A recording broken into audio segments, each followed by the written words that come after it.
Approchez, nations, pour entendre. Peuple, soyez attentifs.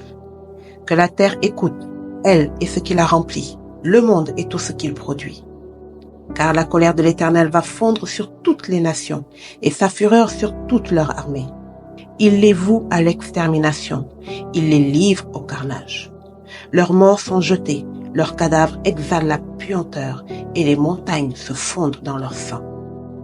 Toute l'armée des cieux se dissout, les cieux sont roulés comme un livre, et toute leur armée tombe, comme tombe la feuille de la vigne, comme tombe celle du figuier.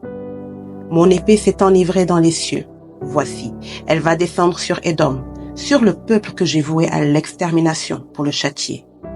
L'épée de l'Éternel est pleine de sang, couverte de graisse, du sang des agneaux et des boucs, de la graisse des reins des béliers, car il y a des victimes de l'Éternel à Bostra, et un grand carnage dans le pays d'Édom. Les buffles tombent avec eux, et les bœufs avec les taureaux.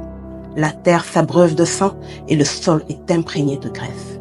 Car c'est un jour de vengeance pour l'Éternel, une année de représailles pour la cause de Sion. Les torrents d'Édom seront changés en poix, et sa poussière en soufre, et sa terre sera comme la poix qui brûle. Elle ne s'éteindra ni jour ni nuit. La fumée s'en élèvera éternellement. D'âge en âge, elle sera désolée. À tout jamais, personne n'y passera. Le pélican et le hérisson la posséderont. La chouette et le corbeau l'habiteront. On y étendra le cordeau de la désolation et le niveau de la destruction. Il n'y aura plus de grand pour proclamer un roi. Tous ses princes seront anéantis. Les épines croîtront dans ses palais, les ronces et les chardons dans ses forteresses. Ce sera la demeure des chacals, le repère des autruches. Les animaux du désert y rencontreront les chiens sauvages, et les boucs s'y appelleront les uns les autres. Là, le spectre de la nuit aura sa demeure et trouvera son lieu de repos. Là, le serpent fera son nid, déposera ses œufs, les couvera et recueillera ses petits à son ombre. Là se rassembleront tous les vautours. Consultez le livre de l'Éternel et lisez.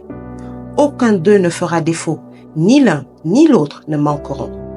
Car sa bouche l'a ordonné, c'est son esprit qui les rassemblera. Il a jeté pour eux le sort et sa main leur a partagé cette terre au cordeau. Ils la posséderont toujours, ils l'habiteront d'âge en âge. Amen.